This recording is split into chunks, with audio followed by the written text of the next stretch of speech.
ચાલુ કરો ને આને આને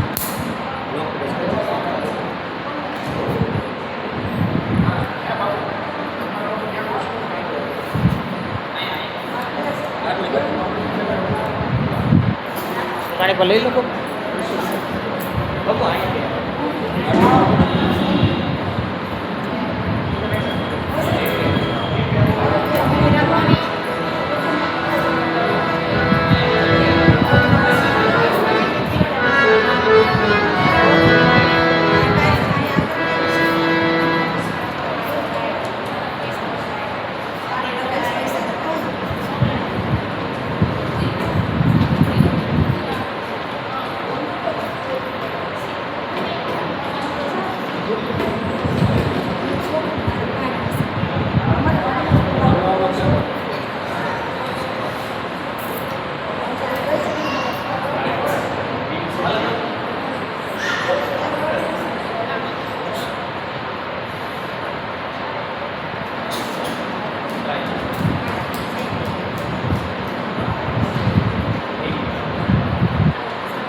છત્રી લઈ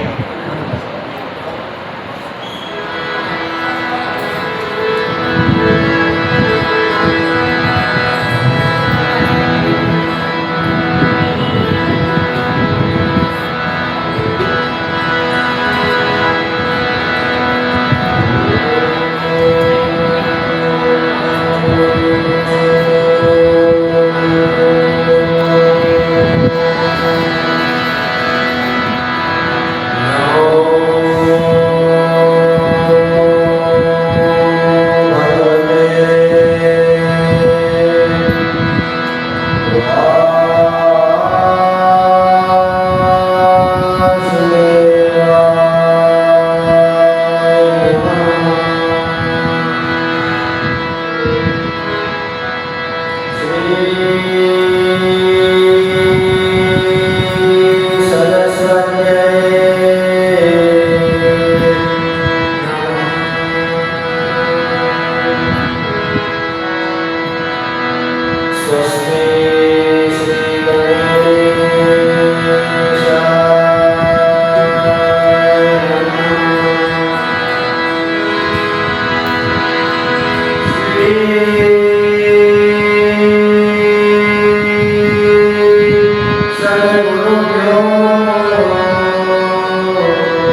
साया तू बड़ो धनी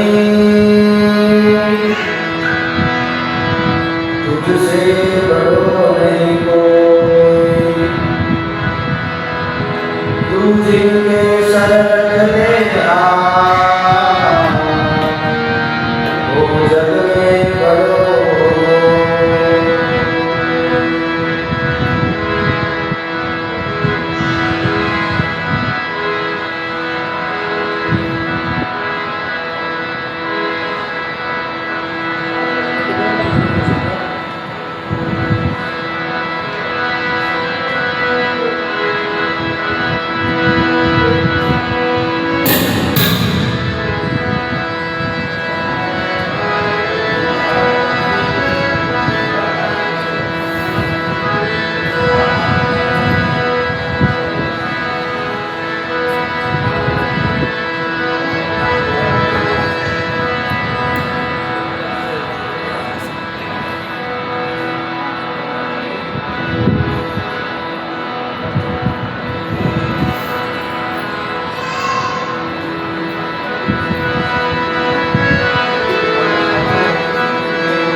कलिजुग केवल नाम आधारा सुमिरी सुमिरी नर ही भगवान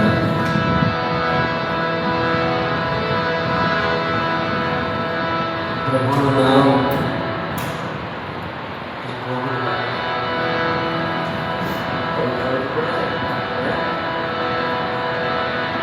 प्रभु नाम पंखा हटा दिया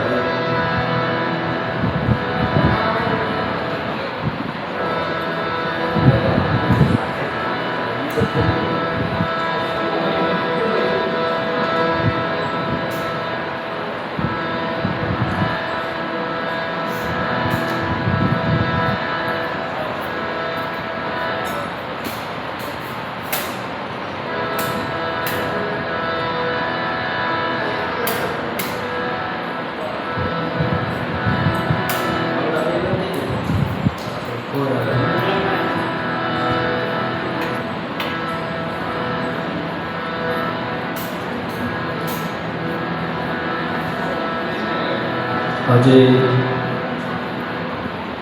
ફરી એક વખત કંઈક ગુરુ કૃપાએ કંઈક પરમ ચૈતન્યની કૃપાએ એ દિવ્ય વિચારોની સાથે રહેવાનો આપણને સૌને અવસર પ્રાપ્ત થયો.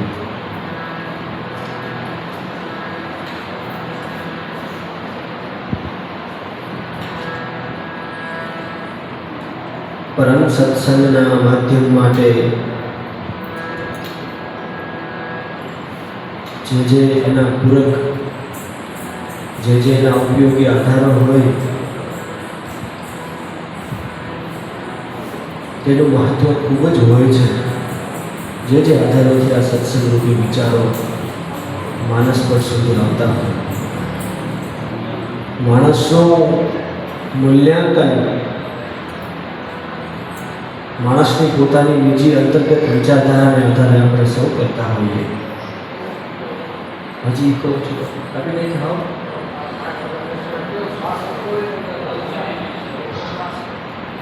આ બે પગલા વધારે હા સર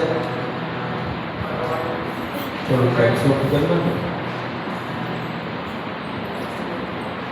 પંખા છે ને વધારે એટલે થોડું એવું થતું છે. બાપી નાખશે બાપુ ગા ના એસી સારું છે.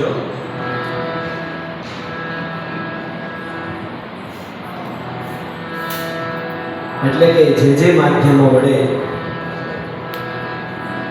આ વિચારો સાથે રહેવાનો આપણને સૌને અવસર જે પ્રાપ્ત થતો હોય, આમાં તો આપણું કાર્ય કેટલું છે.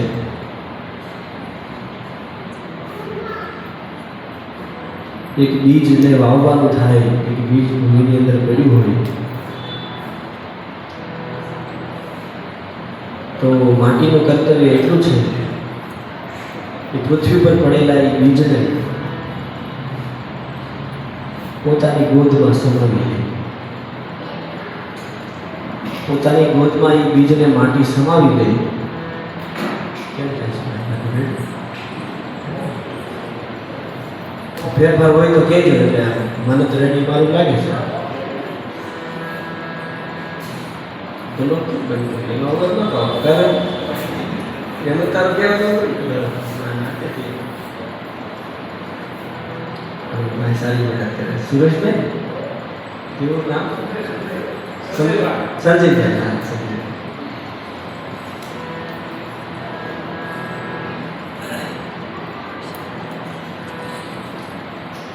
એટલે માણસનું મૂલ્યાંકન હું એમ કહેતો હતો કે માણસનું મૂલ્યાંકન પોતાની બીજી વિચારધારાને અંતર્ગત આપણે સૌ કરતા હોઈએ કે માણસ કેવો છે. માણસને ખાલી આમ શરીરરૂપ હોવાનું જાણી લેવાથી એનું મનુષ્યત્વ પરખાતું નથી. શાસ્ત્રોએ એવું કીધું કે જેવું જુએ એવું જ માની લે, એ તો પશુવત ભૂમિકા છે. જેવું આપણે જોયું ને એવું માની લીધું એ તો પશુવત ભૂમિકા છે. પણ જુએ, એના વિશે ચિંતન કરે, એનું મનન કરે, એનું વિદ્યાસન કરે, ચિત્ત અને ચૈતન્યથી એનો સ્વીકાર કરી એનો આત્મસાત કરવાનો પ્રયત્ન કરે, અને એની અંદરથી જે ગુણોનું ઉપાર્જન થાય એને આપણે મનુષ્યત્વ કહીએ છીએ. મનુષ્યત્વ ખાલી દેહથી આપણે આપતા નથી, એટલે જ આપણે મહાપુરુષોને ઈશ્વર ગણીને એની પૂજા કરીએ છીએ. મહાપુરુષોને આપણે ઈશ્વર ગણીને પૂજા કેમ કરીએ છીએ? આપણા જેવી સહજ અવસ્થાઓમાંથી એની અંદર એવું શું અલગથી ઉપર ઉઠે છે? એટલે આપણા શાસ્ત્રએ એમ કીધું કે એની ચેતના છે તે ઉત્તીર્ણ ગતિની થાય છે, અને ચેતનાને અંતર્ગત થઈ અને આપણને સૌને એ ચેતના પોતાના રાહ પર ચાલવા માટે બદ્ધ કરી દે છે, આપણને આકર્ષી દે છે. એ ક્યારે? તો કે એની ભીતરી ચેતના છે તે અતિ ઉચ્ચ કક્ષાની જ્યારે બનવા લાગે ત્યારે. પણ ચેતના ઉચ્ચ કક્ષાની શેના આધારે બને છે? એટલે આપણા શાસ્ત્રોએ વિચારેલું કે માણસનું સ્વરૂપ એના પોતાના નિજી વિચારોને આધારે આપણે આપીએ છીએ. જેવા માણસના વિચાર એવું માણસનું વર્તન, અને જેવું માણસનું વર્તન એવું જ માણસનું સ્વરૂપ. તો માનવને પ્રાણી સહજ મર્યાદાઓથી ઉપર ઉઠાવવામાં જે મદદ કરે છે એવા કોઈ પણ સત્સંગના માધ્યમો હોય તેમાં હર કોઈ વ્યક્તિ, હું અને તમે બધા ક્યાં કાર્ય કરતા હોય એ બધા કેટલા પરિબળો કામ કરે ત્યારે. અને આ અત્યારની આ ગરમી એમાં હોલનું સર્જન ક્યાંથી, આ કેટલા પરિબળો કામ કરે. આ હોલ જેને બનાવ્યો હોય એમાં એસી ફીટ કર્યા હોય, આમાં દેખરેખ રાખવા હોય, આ બધું એમનામ તો કાંઈ ચાલતું નથી. એટલે કે વળી મને એમ થાય હું સત્સંગ કરું, તમે સાંભળી હોય, કેટલા પરિબળો ખાલી નથી. બહુ બધાનો સહકાર જ્યારે આપણને પ્રાપ્ત થાય છે ત્યારે આપણે ઉત્તમ વિચારોની સાથે રહીએ છીએ અને ઉત્તમ વિચારોને આપણા જીવનમાં ઉતારવાને માટે કટિબદ્ધ થઈએ છીએ. એટલે હું એમ વાત કરતો હતો કે સૌનું પોતાનું કર્તવ્ય છે, સૌને પોતાનું કર્તવ્ય બજાવી દે એટલે આગલો રસ્તો છે ઈશ્વર પોતાની જાતે જ, એટલે કે ઈશ્વર સ્વયં આપણી પાસે એવું અસ્તિત્વ ઊભું કરાવશે અને થઈ રહેશે. એટલે કે બીજ પૃથ્વી પર પડ્યું છે એટલે માટી એમ વિચારે કે ભાઈ આને તો સરખો તાપ મળે, આને સરખું પાણી મળે, આને સરખી હવા મળે, આને સરખી વાડ મળે તો આ બીજ છે તે ઉગે. મારું તો કર્તવ્ય કેટલું છે કે હું તો ખાલી એને મારી ગોદમાં સમાવી લઉં. તો માટીને શું કામ કરવાનું? તો કે એને બીજને પોતાની ગોદમાં સમાવી દેવાનું. એ ગોદમાં સમાઈ જાય એટલે ઉપરથી વરસાદના કણો બિંદુ વરસે. વરસાદના કણોને એટલે કે વરસાદના બિંદુને શું થાય કે મારથી કાંઈ નકરું બીજ ઉગે એમ નથી. આને માટે તો પૃથ્વી એના મૂળિયાને સતત ઝઘડી રાખે, હવા ઓક્સિજન એના વાયુ છે તે એને પોતાના ગોળાથી એને બાંધી રાખે, માપસરનું ટેમ્પરેચર છે તે એનું સરખું વ્યવસ્થિત ધ્યાન રાખ્યા કરે તો આ બીજનું થવું ફલિત થાય. બાકી હું આ બીજને ઉગાડી શકું નહીં. મારું કર્તવ્ય તો કેવળ એટલું છે કે હું આ બીજ માથે વરસી જાણું, આ બીજની માથે હું વરસી જાણું. એટલે પૃથ્વી પોતાનું કર્તવ્ય સમજીને બીજને પોતાના ગર્ભમાં સમાવે, પોતાની ગોદમાં સમાવે, અને પાણી જળ પોતાનું કર્તવ્ય સમજી અને એ પૃથ્વીની માથે પોતાનું કર્તવ્ય બજાવવા માટે ત્યાં વરસી પડે. અને ત્યાં અગ્નિનો વારો આવે, ઉષ્ણતાનો વારો આવે. ઉષ્ણતા એમ કહે કે ભાઈ મારો ગુણ તો દાહકતાનો છે, મારો ગુણ તો દાહકતાનો છે, મારાથી ક્યાંય બીજ ન મૂકે, હું તો કોઈકને બાળું. પણ મારાથી થતું કર્તવ્ય હું જો પૂરું કરું, પૃથ્વી પોતાની ગોદમાં સમાયું છે અને વરસાદે પોતાના બિંદુ વડે એને ભીંજવું છે તો હું મારી અગ્નિ વડે થોડો બફારો આપું. મારું કર્તવ્ય તો કેવળ એટલું જ છે કે કોઈને તપાવું, કોઈને બફાવું. એટલે અગ્નિ પોતાનું કામ કરે અને એ બીજને પૃથ્વીને આધારે, એની વરસાદને પાણીને આધારે બીજને બફાવી અને એને પોતાના અંકુરને અંદરથી હલવા માટે મજબૂર કરે. અને અગ્નિનો આશ્રય લીધા પછી વાયુ પોતાનું કામ કરે. વાયુએ પોતાનું કામ કર્યા પછી આજુબાજુના બીજા પરિબળો એનું કામ કરે. ત્યારે એક નાનો એવો વિચાર, એક નાનો એવું બીજ પૃથ્વીમાં ઉગતું હોય છે કે માનસપટમાં ઉગતું હોય છે. અને જે તે પણ વિચારો આપણે સુધી પહોંચ્યા છે, કોઈ પણ મહાન વિચારો આપણે સુધી પહોંચ્યા છે, કેવળ આપણા એકના પરિબળને કારણે નથી પહોંચ્યા. આપણી જે સમજ શક્તિ છે, આપણી જે બૌદ્ધિક શક્તિ છે, આમાં હજારો માણસોએ કામ કર્યું છે. આ સૂક્ષ્મ ચિંતન છે. હજારો માણસોએ જ્યારે કામ કર્યું છે ને, ત્યારે આપણે શાંત ચિત્તે બેસી અને સત્સંગ સાંભળવા માટે લાયક થયા છે. નહીંતર આપણે ડર, ભય, શંકા, અનેક વિચારોથી આપણું માનસ એટલે કે આપણું મન ગ્રસ્ત છે. પણ અનેક પરિબળો જ્યારે કામ કરે છે, ત્યારે આપણને ઉત્તમ સત્સંગ રૂપી વિચાર મળતો હોય છે. એટલે આ જે પરિબળો આપણને મળતા હોય, એમાંના અમુક મહત્ત્વના પરિબળો જે આપણી સંસ્કૃતિમાં, સંસ્કૃતિ એક બહુ જ મોટો વારસો છે. આપણે સમજીએ, આપણે કહીએ છીએ સનાતન સંસ્કૃતિ, તો સંસ્કૃતિ એક ખૂબ જ મોટો વારસો છે કે જેમાં હજારો મહાન વિચારધારાઓ આ પૃથ્વીની અંદર એટલે કે આ મનુષ્ય જીવનની અંદર ગર્ભિત થઈ અને પડી છે. જે લોકો એને પોતાના પ્રયત્ન વડે પોતાની ગોદમાં એ વિચારને સમાવે એટલે કે પોતાના માનસપટમાં એ બીજને અંદર આવવા દે, સમજો, સત્સંગ દ્વારા, શાસ્ત્રોના અધ્યયન દ્વારા, કોઈ સંત મહાપુરુષોની વાતો દ્વારા, કે પોતાના નિજી ધ્યાન ધારણાના અભ્યાસ દ્વારા એ વિચાર બીજને પોતાની ગોદમાં જો સમાવે, પોતાની ગોદમાં જો વિચાર બીજને સમાવે અને પોતાના પ્રયત્ન વડે એને ભાવથી એને ભીનું કરે, એટલે કે પાણી જેમ પૃથ્વી પર પડે અને પેલા બીજને અગ્નિ વડે અને પૃથ્વી વડે બફાવે, એમ ભક્તિના ભાવ વડે બીજને ભીનું કરે અને ભક્તિના ભાવ થયા પછી એને જે જ્ઞાન સમજાણું અને તપસ્યા દ્વારા એને તપાવે એટલે કે બીજની ઉપર અગ્નિના એ કિરણો એની પર પડે અને એને અંકુરને હલવા માટે મજબૂર કરી દે, એવું એ તપ કરે. અને ત્યારે આજુબાજુમાં રહેલી ચૈતન્ય શક્તિ છે તે આપણને મહાન બનાવવા માટે એ તો સતત પ્રયત્ન કરતી જ હોય છે કે પ્રત્યેક ચેતનાને હું ઉત્તમ કક્ષાએ એટલે કે પોતાના મૂળ સ્વરૂપમાં લઈ જાઉં. પણ જ્યારે આ બધા જ પરિબળો આપણે આપણા વિચારના બીજને અંદર સમાવીએ કોઈ સંતો મહાપુરુષોની વાતો કે સત્સંગ દ્વારા, અને પછી આપણે એને ભાવથી, ભક્તિથી એટલે કે પ્રેમથી, શ્રદ્ધાથી એને ભીનું કરીએ, એને પાણી વડે ભીંજવીએ અને પછી અગ્નિ વડે એટલે કે તપશ્ચર્યા વડે વિચારને તપાવીએ, એને પકાવીએ અને પછી જ્યારે બધા જ અસ્તિત્વમાં રહેલી પરમ વાયુરૂપ ચેતના છે તે આપણું વિચારનું રક્ષણ કરે, ત્યારે આપણામાં મહાનતાને કિરણો ખીલી ઉઠે છે. આ એટલી લાંબી પ્રોસેસ છે. આપણને એમ થવાય કે આપણે ઘડીકમાં આવતી કલાક પછી મહાન થઈ જઈએ, એમ આપણને મહાન માની લઈએ, પણ બીજાની દ્રષ્ટિમાં આપણે મહાન એમ ઘડીકમાં થઈ શકીએ નહીં. અને જોકે આપણે બીજાની દ્રષ્ટિમાં મહાન થવાના પ્રયત્નો નથી કરતા, પણ મહાન વસ્તુ છે ને આપણે મહાન તો કેવી જ રહી, મહાન તો આપણે સમજવી જ રહી.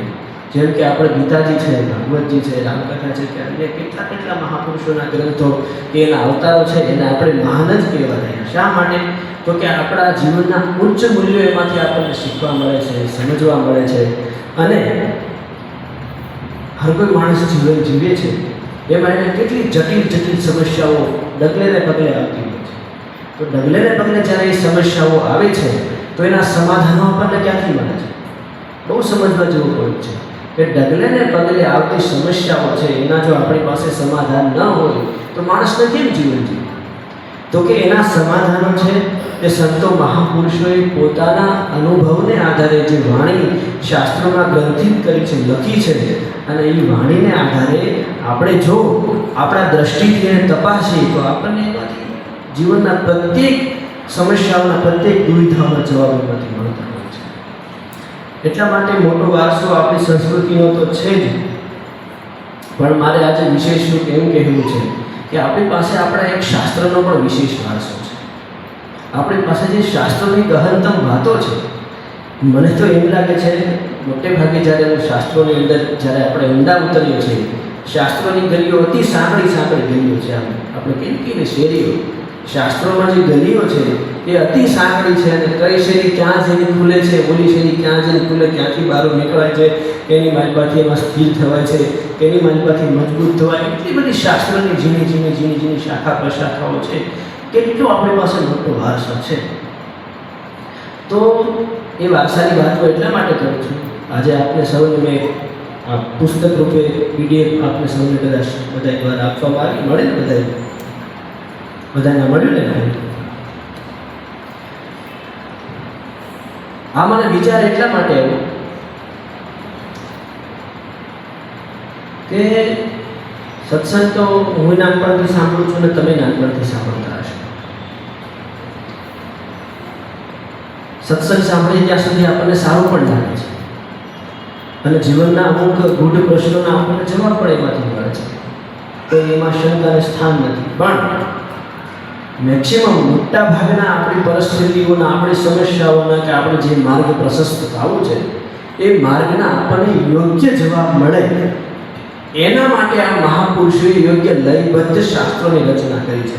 એ માનવ જીવનને એક જરાક એવું પણ દુઃખ આવે, જરાક એવું પણ, તો એનો હલ આ શાસ્ત્રોની અંદર હોવો છે કે જેના દ્વારા મેં જે અનુભવ કર્યો છે તો એ અનુભવને આધારે માણસ પછી ધંધામાં હોય, રોજગારમાં હોય, કૌટુંબિકમાં હોય, સામાજિકમાં હોય, દેશ લઈને હોય, આધ્યાત્મિક ક્ષેત્રમાં, વિવિધ ક્ષેત્રોમાં હોય, દાન ધર્મ દયા જે પણ કોઈ ક્ષેત્રમાં, એ બધા જ બધી જ પરિસ્થિતિની અંદર જે આવતી સમસ્યાઓ છે એ બધી જ પરિસ્થિતિની સમસ્યાઓના ઉકેલ શાસ્ત્રોની અંદર મહાપુરુષે આપવાના પ્રયત્ન કરે. એટલે કે આ શાસ્ત્રો કેવળ ભાવના જગત નથી, એવું કહેવા માંગુ.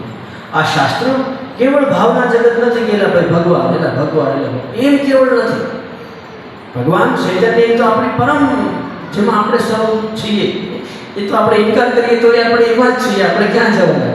કદાચ આપણે એમ કહીએ કે ઈશ્વરમાં નથી માનતા કે ભગવાનમાં નથી માનતા કે કંઈ પણ કહીએ તો એ સત્તાની વાત જેને આપણે બોલી શકીએ એ સત્તામાં રહીને જ આપણે બોલવું પડે છે. તો બેશક એમાં કોઈ બેમત નથી. એટલે કે આ શાસ્ત્રો કેવળ ભાવનાગત નથી.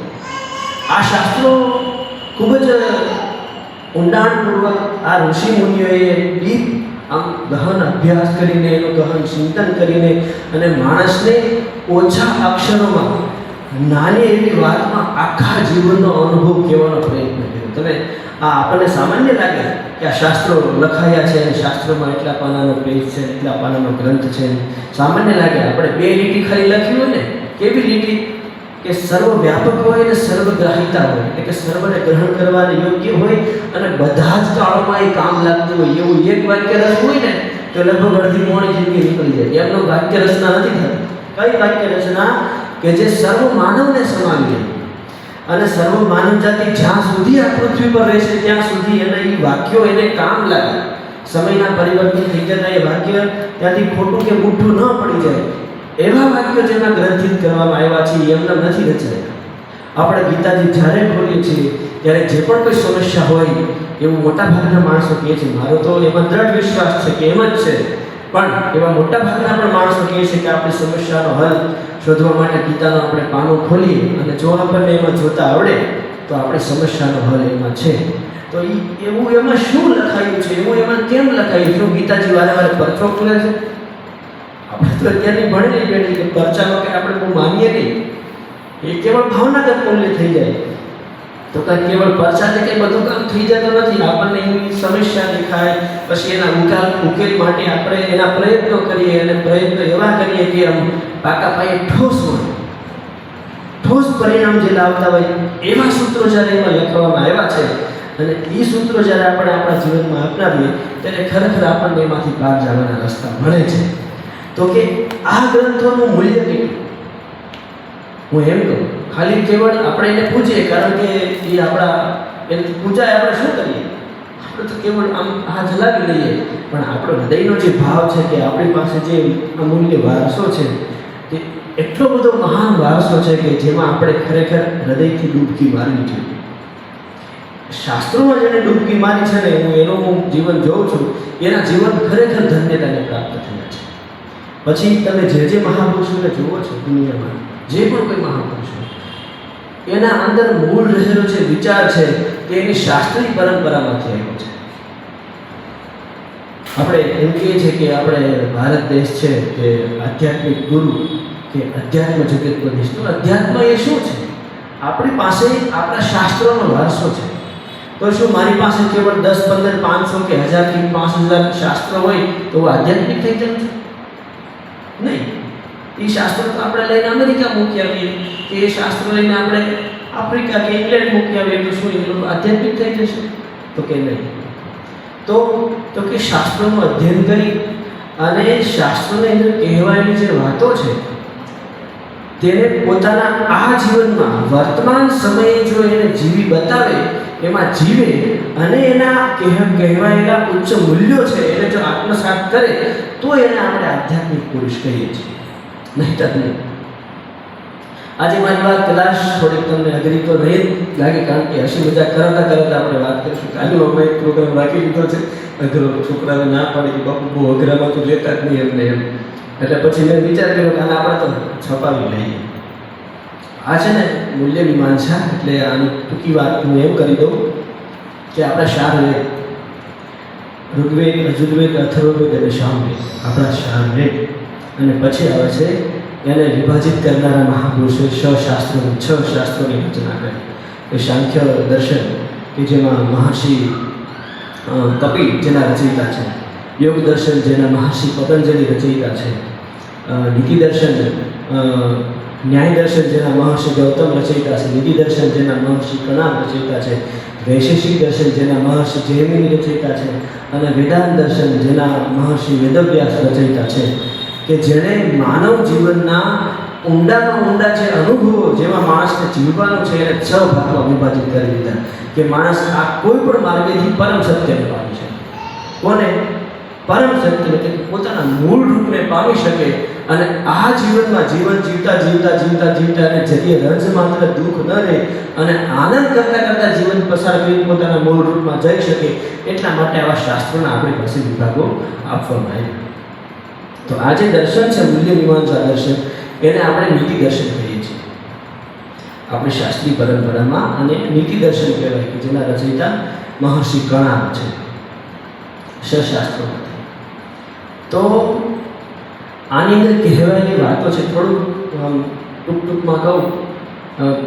કાલનો દાખલો થોડો, કાલે મારો વિચાર તો એવો હતો મોટે ભાગે કે હું પ્રોજેક્ટર લાવ્યો હતો અને પ્રોજેક્ટર લાવી મારે દિવાલમાં પાડીને શીખવા મૂલ્ય મીમાંસા મેં કીધું આપણે સીધું ભણાવીએ તો જે 6 મૂલ્યો આપણને શાસ્ત્રોમાં કહેવામાં આવ્યા છે, આ મહર્ષિઓએ આ વાંચીએ અને જ્યારે સમજીએ, મને કદાચ સમજતા 2-3 મહિના લાગ્યા, અને વાંચીએ મને પાછું લખીએ લખીએ લોકો સાથે ચર્ચા કરીએ 2-3 મહિના સખત જ્યારે કર્યું ત્યારે મને આનો ડીપ આનું હાથ મને સમજાયું. એટલે મને એમ થયું કે આ વાતો છે તે જનજીવન સુધી જવી જોઈએ.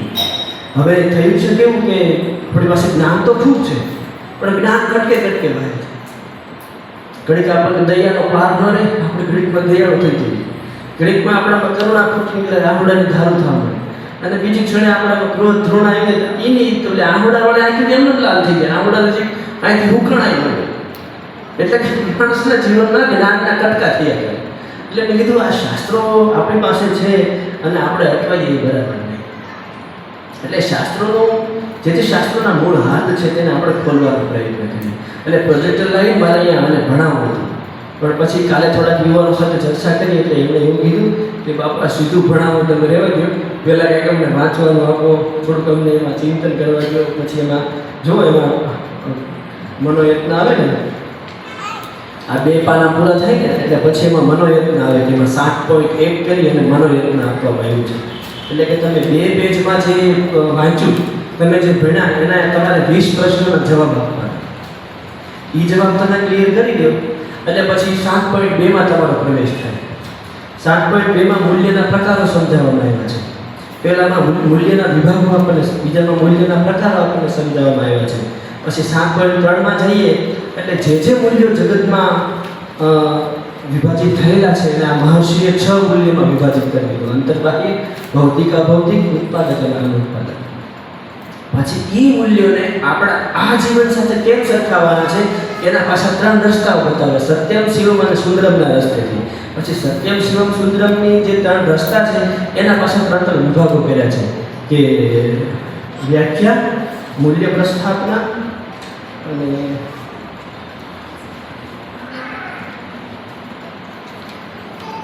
એની વ્યવહારતા.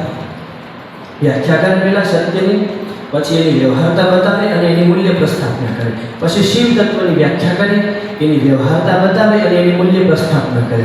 પછી સુંદરમ તત્વની વ્યાખ્યા બતાવે, એની વ્યવહારતા બતાવે અને પછી એની મૂલ્ય પ્રસ્થાપના કરે. એટલે અત્યારે તો કેવળ પછી મને બધાએ કીધું બાપા વાંચવાનું આપો અને પછી તમે અમને આગળ ભણાવવાનો કે સમજાવવાનો પ્રયત્ન કરજો. તો હવે આનો હું ફાયદો તમને કહું. પહેલાં તો મને જે જીવનમાં સમજાય તે કે આપણને જ્યારે મૂલ્યોની પરખ કરતા આવડી જાય કે કયો માણસ કયા મૂલ્યમાં કઈ વાતને એનું મૂલ્યાંકન આપે છે, એના આધારે આપણને માણસનું વ્યક્તિત્વ કે એ સમયનો એનો સ્વભાવ શું છે, કે એના સ્વભાવને પરિબળ કરાવનારા એના જે મૂળ વિચારો છે તે કયા મૂલ્યોને અંતર્ગત એ નિર્ણય લીધો, એ આપણામાં પરખ શક્તિ આવે. બીજું, સત્યમ શિવમ સુંદરમનો જે રસ્તો છે તેમાં એમ કહેવા માંગે છે કે સત્ય એટલે કે સત્ય કલ્પના, એટલે કે તમે એવી કલ્પના કરતા થઈ જાઓ છો કે જે કલ્પના કરતાં કરતાં પણ આનંદ આવે. બીજું કે ભાઈ તમે એવી પદ્ધતિથી કલ્પના કરી છે કે તમારા ધંધા માટે હોય, રોજગાર માટે, કોઈ પણ માટે એ કલ્પના કરતાં કરતાં તમને આનંદ આવ્યો, એવી તમે વ્યવસ્થિત કલ્પના કરી કોઈ પણ વિષય માટે અને પછી એને તમે શીલ એટલે કે તમારી ક્રિયામાં ઉતારી, કલ્પનાને તમે ક્રિયારૂપે પ્રગટ કરી. એટલે કે જે વિચાર કરતાં કરતાં આનંદ, પછી ક્રિયા કરતાં કરતાં આનંદ, અને ક્રિયા પૂરી થઈ પછી એનું જે ફળ પાક્યા પછી જ્યારે પણ આપણને યાદ આવે, જ્યારે પણ જોઈએ એ યાદ આવે ત્યારે એટલે કે આપણને ભીતર આત્મસંતોષની ભાવના અંદરથી ઉગી નીકળે, એને આણે સુંદરમ એવું તત્વનું નામ દે. આનાથી હું સમજું ત્યાં સુધી લગભગ કરીને, હું તો બધું જ કહું છું પણ થોડુંક આપણે શું કે આપણે બે પગલાં પાછું રહેવાય, આપણે દેશી બાકી મોટો ટાઈમ ન થવાય. એટલે તમે જ્યારે જાતે અનુભવ કરશો તમે જ કહીશો, કારણ કે આ કાંઈ જ્ઞાન મેં પ્રગટ કર્યું એવું નથી, આ મહર્ષિઓની કૃપા છે. અને એનું ગહનતમ અધ્યયન કરીને 2, 4, 5, 6 વર્ષ અધ્યયન કરીને મને એમ લાગ્યું કે ના આ તો હાર્દ છે અને આ લોકો સમક્ષ લાવવા જેવું છે. એટલે ટૂંકમાં હું તમારી પાસે લાવવાનો મેં પ્રયત્ન કર્યો છે. તો આ શાસ્ત્રોથી આપણા જીવનના બધા જ દુઃખો હું સમજું ત્યાં સુધી બધા જ ખતમ એટલા માટે થઈ જાય છે કે આપણી પાસેના રસ્તા છે. બીજું કે આ મૂલ્ય પ્રસ્થાપનાઓથી સામેના માણસમાં આપણે કેમ પ્રેમ ઉગાડી શકીએ, આપણા હૃદયને આપણે કેવી રીતે પ્રેમથી અભિભૂત કરી શકીએ, એના રસ્તા પણ આ મૂલ્ય મીમાંસાની અંદર આપણને આપવામાં આવ્યા છે. એટલે આને વાંચવાનું છે, એના પ્રશ્નના જવાબ આપવાના છે, બીજી વખત વાંચવાનું છે, એના પ્રશ્નનો જવાબ આપવાના છે. પછી હું એવું કરીશ કે મારાથી થઈ શકે તો હું વિડીયો બનાવીને પણ અપલોડ કરીશ અને વ્યક્તિગત લિંકમાં નાખીશ. પછી અને અશ્વિનભાઈ પણ આજે પ્લાન આપ્યો છે કે તમે બધા એને વાંચશો, અધ્યયન કરશો, પછી આ ઝૂમ એપ્લિકેશન કે પેલી જીઓ મીટ એમ ને, હા, એના દ્વારા ઓનલાઈન થોડુંક કરવાનું પ્રયત્ન, પછી આપણે સીધો એક પ્રોજેક્ટરમાં લાવીને આપણે પ્રગટ કરાવવાનો પ્રયત્ન કરીશું. આ થઈ ગયા પછી માનો કે હું તમને એમ કહીશ કે અલગ અલગ વ્યક્તિઓને મારો વિચાર છે કે આપણે આ 1.5 વર્ષથી આ જે કામ ઉપાડ્યું છે રોજ સત્સંગ કરવાનું દર વખતે, તો આપણે કંઈ ફેર પડ્યો કે નહીં, આપણને કંઈ સમજાણું નહીં, એમ માપ કેમ કાઢ્યું. તો પછી આના આધારે હું એવા પ્રશ્નો વ્યક્તિગત અમુકને ઊભા કરીને પૂછીશ કે એક માતાજી છે, એક સ્ત્રી છે, તે રસોઈ એટલે કે રોટલી બનાવે છે, તો એમાંથી તમે મને ભૌતિક મૂલ્ય શોધીને આપો કે રોટલી બનાવે છે એમાં ભૌતિક મૂલ્ય શું, એની અંદર રહેલું અભૌતિક મૂલ્ય કઈ, એની અંદર એ શું કરે તો એમાં ઉત્પાદક મૂલ્યનું સર્જન થાય, એ શું કરે છે તો એમાં કયું તત્વ છે એ અનુત્પાદકમાં જતું રહે છે. ચોથું, પાંચમું તત્વ, એમાં કયું તત્વ છે તે અંતર્ગત મૂલ્યનું છે અને કયું તત્વ છે તે બહિર્ગત મૂલ્યનું. એટલે કે એક રોટલી બનાવવાની જે ઘટના ઘટી રહી છે એમાંથી આ 6 મૂલ્ય તમારે મને જુદા પાડીને આપવાના. પછી હું એમ કહું કે એક માણસ આમ ગાડી ચલાવે છે તો શું કરે તો એમાંથી એનું આંતરમૂલ્ય જે છે તે ઉત્પાદક મૂલ્યમાં રૂપાંતરિત થાય, અને શું કરે તો એનું બહિર્ગત મૂલ્ય દ્વારા પોતાનું અંતર્ગત મૂલ્ય છે તે અનુત્પાદકમાં જતું રહે. આ મૂલ્યોની પરખ કરતા આપણે નાનામાં નાની મુમેન્ટમાં, નાનામાં નાની ક્ષણમાં આપણે મૂલ્યને આમ જોતા જોયું આપણને ખબર પડી જાય કે આ માણસ અત્યારે આ મૂલ્યમાં ચાલે છે. એને આપણે ઉત્પાદક મૂલ્યમાં લઈ જવું હોય મૂલ્યોને થોડુંક તમે આમ કહી દઉં કે ભૌતિક મૂલ્ય એને કહેવાય કે 5 ઇન્દ્રિયોથી આપણે જેને જોઈ શકીએ, 5 ઇન્દ્રિયોથી જેને આપણે જોઈ શકીએ, ભૌતિક વસ્તુઓ આપણે કહીએ છીએ, અથવા તો 5 ઇન્દ્રિયથી જેને આપણે સેન્સમાં જેને અનુભવ કરી શકે એ ભૌતિક છે. અભૌતિક એટલે શું થઈ ગયું? પ્રેમ, કરુણા, ક્રોધ, ધૃણા જે અભૌતિક ભાવો છે કે જેને ટેસ્ટર વડે ચેક ન કરી શકાય. એ તો મારી પાસે ભાવના જગત જે ઉઠે, ભાવ જગત, એ પછી સારું કે ખરાબ, એને આપણે અભૌતિક કહીએ છીએ. ઉત્પાદક મૂલ્ય એટલે કે જેને વાપરવાથી વધે, જેને વાપરવાથી વધે એ ઉત્પાદક મૂલ્ય. જેને વાપરવાથી જે ઘટી જાય, એટલે કે ઘઉં, ચોખા, બાજરાને વાપરીએ એટલે ઘટી જાય, પૈસા વાપરીએ એટલે ઘટી જાય, તો કે આનું ઉત્પાદક મૂલ્યમાં આવે. પછી ઉત્પાદક મૂલ્યમાં કે ભાઈ જેને વાપરવાથી વધે, એટલે પ્રેમ છે જેમ વાપરો એમ વધે, ક્રોધ છે એ જેમ વાપરો એમ વધે, લોભ છે એ લોભ જેમ કરો એમ લોભ વધે. ક્રોધ માનો તમે કોઈને 2 લાખ મારો તો એનો સામે શાર મારે એમ, અને બીજો માણસ હોય એના મનમાં ક્રોધ, એટલે કે વાપરવાથી વધે એ ઉત્પાદક મૂલ્ય, વાપરવાથી ઘટે એ અનુત્પાદક મૂલ્ય. ભૌતિક, અભૌતિક, ઉત્પાદક અને અંતર્બાહ્ય. અંતર્બાહ્ય મૂલ્યનો થોડો સૂક્ષ્મ દાખલો હું લઈ લઉં આજે તમારી સામે. ઘણી વખત મેં કીધો છે પણ આજે ફરી વખત હું લઈ લઉં કે અકબરની સભામાં તાનસેન સંગીત વગાડ્યું. એટલે એક દિવસ એને જોરદાર સંગીત વગાડ્યું અકબરની સભામાં. એટલે એક દિવસ અકબરે પ્રસન્ન થઈને એવું કીધું કે તમારાથી વધારે શ્રેષ્ઠ સંગીતકાર દુનિયામાં કોઈ નથી. એટલે તાનસેને એવું કીધું કે નહીં સમ્રાટ, એવું નથી, હું તો મારા ગુરુની સામે ગાઈ નથી, મારું સંગીત તો કર્યું નહીં, આનાથી મહાન સંગીત કંઈ હોય નહીં. એટલે તાનસેન કે એવું નથી, મારા ગુરુ હરિદાસજી છે એનું સંગીત તમે સાંભળ્યું નથી, એટલે તમે એમ કહો કે આ તો કંઈ નથી. તો કે એમ તો તમારે સાંભળવું છે, બોલાવવું અહીંયા. એટલે તાનસેને એમ કીધું કે તમે બોલાવો ના આવે એવા નથી, એમ ન આવે. તો કે આપણે જવું પડે, કે ચાલો આપણે જઈએ.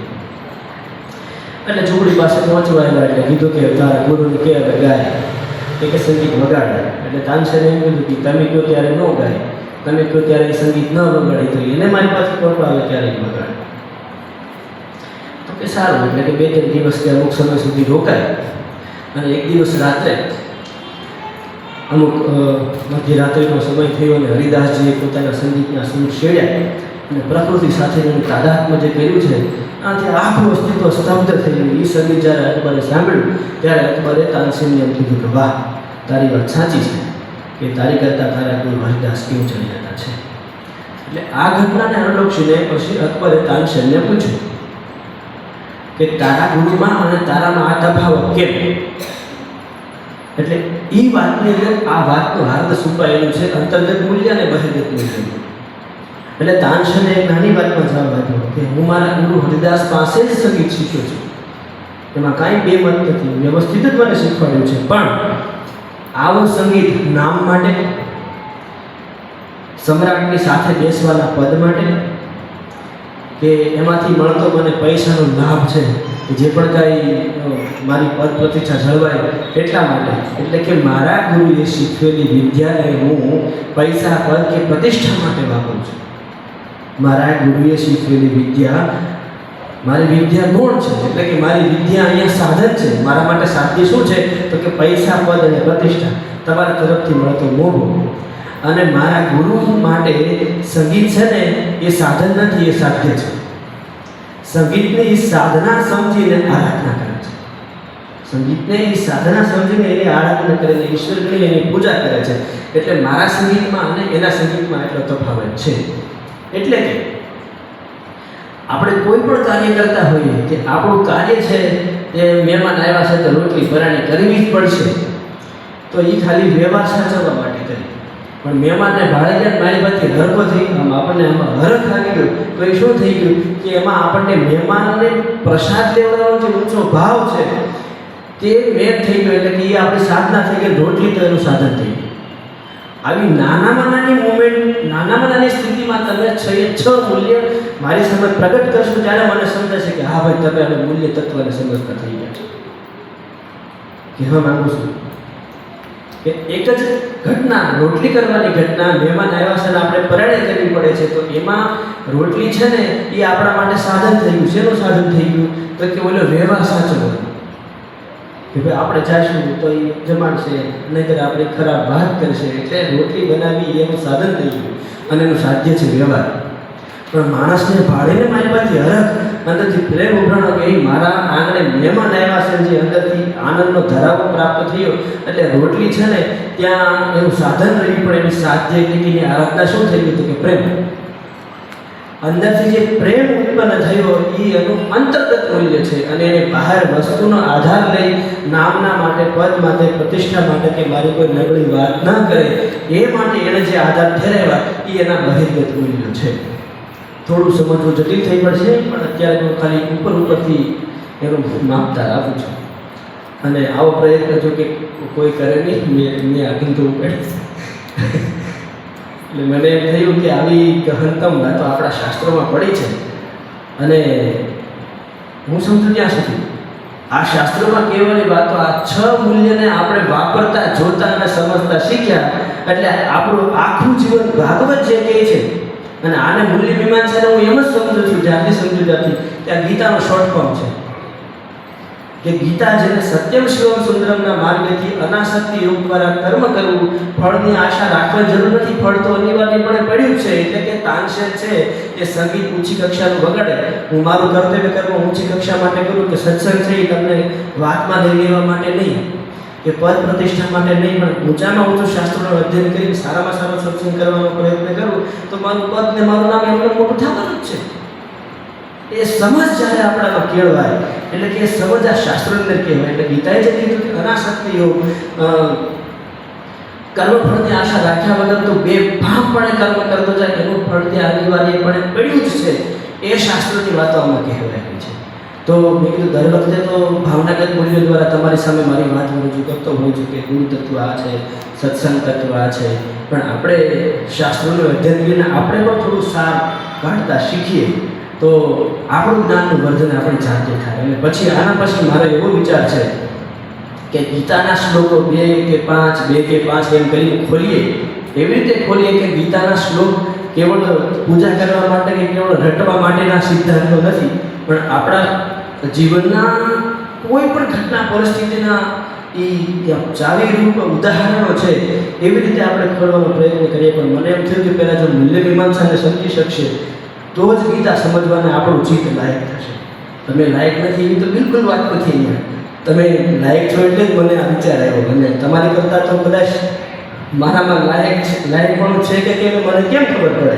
તો કે મારી વાત છે પ્રેમ પડે હું તમારા સુધી પહોંચાડી શકું, અને તમને એમ થાય કે ખરેખર આ શાસ્ત્રોમાં કહેવાયેલી વાતો છે તે આપણે એકવાર હાર્દધ્યાને સમજવી જોઈએ, એકવાર હાર્દધ્યાને શીખવી જોઈએ.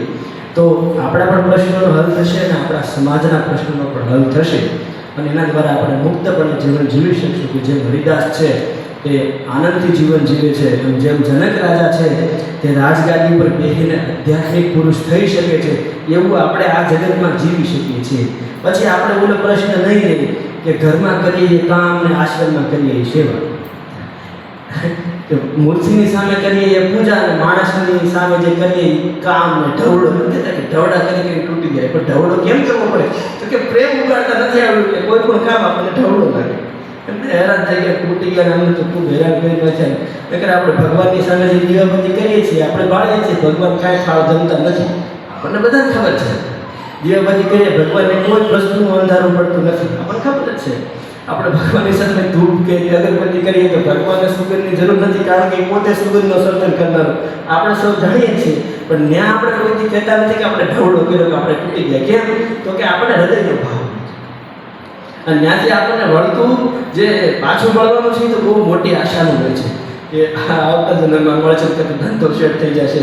આપણે તો બહુ મોટી આશા છે, એટલે આપણને એ ઢવડો ન લાગે. માણસને જ્યારે માણસ માટે કરવાનું થાય અને એને ઢવડો લાગે તો એ પ્રેમમાં કેમ પરિવર્તિત કરી શકાય? એ પ્રેમ દ્વારા હું આ માણસના કેવી રીતે જનતા જનાર્દનમાં ઈશ્વરનું દર્શન કરી શકું, એના મૂલ્યો આમાં આપણને આની અંદર સમજાવવામાં આવ્યા છે.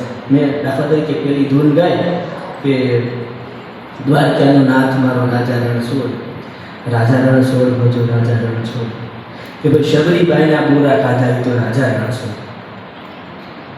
શબરીબાઈને એને બોર ખાધા, વિદુરજીને એને ભાજી ખાધી, કર્માબાઈનું એને કિશોર ખાધું. આ વાતનું હાર્દ શું છે?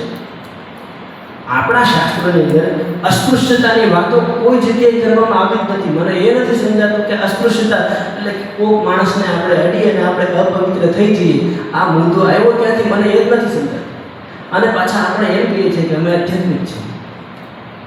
હવે પવિત્ર વસ્તુ હોય, પવિત્ર એટલે શું કે જેમાં હજારો વર્ણનો પાવર, એને આપણે પવિત્ર કહીએ. અને અપવિત્ર એટલે શું કે જે બળ વગરનું હોય, જે નિમ્ન પ્રકારનું હોય. હવે પવિત્ર વસ્તુ પેલી અપવિત્ર વસ્તુને અડે તો અપવિત્ર વસ્તુ છે તે પવિત્ર બની જાય, એને આપણે આધ્યાત્મિક કહેવાય. હવે અપવિત્ર ને પવિત્ર વસ્તુ વડે પવિત્ર જો અપવિત્ર બની જતી હોય તો આ મોટું કે આ મોટું? કેટલું સમજવા જેવી વાત છે. હવે આ મોટું કે આ મોટું? એટલે કે આ અસ્પૃશ્યતા એટલે શબરીબાઈના ભગવાન બોલતા પાછા હેઠા છે. એટલે ભગવાન પણ મોટી માણસ થઈ જવો છે. એટલું ખબર છે કે નિમ્ન પ્રકારનો કોઈને અડી જવાથી એ જ ભગવાન શ્રી રામ પેલા કેવટને કે પેલા વિષાદાર દૂધને ગળે મળાવે તો ત્યાં નબળાઈ જવા જોઈએ. એ જ ભગવાન શ્રી કૃષ્ણ છે પેલા કર્માબાઈનો અને ડોશીમાનો ખીચડો હાવ ભગવાન બીજાનો ભગવાનને કેટલો એમાં સ્વાદ આવ્યો. વિદુરજીની ભાજીની ભાઈ હાવ ભાજી એટલે તો પછી તો આ તો નામ આવી ગયું ને કે એ અમારે ખાવા હોય નહીં બાપ. નામ કેમ આવી ગયું કે ભગવાનને આરોગ્ય એટલે, અથવા તો આપણે આધ્યાત્મિક જગતે માણસ થાય એટલા માટે કાંદળીયામાં એવો સ્વાદ હોય પણ કરવાનું નામ લીધું હોય તો એ બીજો પ્રશ્ન છે. પણ હવે આવા મૂલ્યો જે ઈશ્વર આપણી સામે પ્રગટ કરે, જે શાસ્ત્રો આપણી સામે પ્રગટ કરે છે, તો આપણને આ કેમ એક આંખી ઉકલતી નથી કે આપણો ઈશ્વર એટલો બધો મહાન છે કે સર્વ એમાં સ્વીકારવાને યોગ્ય બને છે. તો આપણે કેમ કોઈ નબળી વસ્તુની પાસે જઈને પવિત્ર કરતા નથી? કેમ? તો કે આપણે અંદરથી કેવું લાગે છે કે હું મહાન છું કે કેમ, એનો એક તો આપણને ડાઉટ છે. હું સારો છું કે કેમ, એનો આપણને એક તો ડાઉટ છે. આપણને માઇપા પાકું થતું નથી. કેમ? તો કે આપણી સાધના, આપણું સાધ્ય અને આપણું સાધન ત્રણેય વસ્તુ પવિત્ર થઈ નથી. એટલે કે મેં એમાં કાંઈ કાર્ય કર્યું જ નથી, મેં ખાલી એમનો માથુંના કપાટા કર્યા.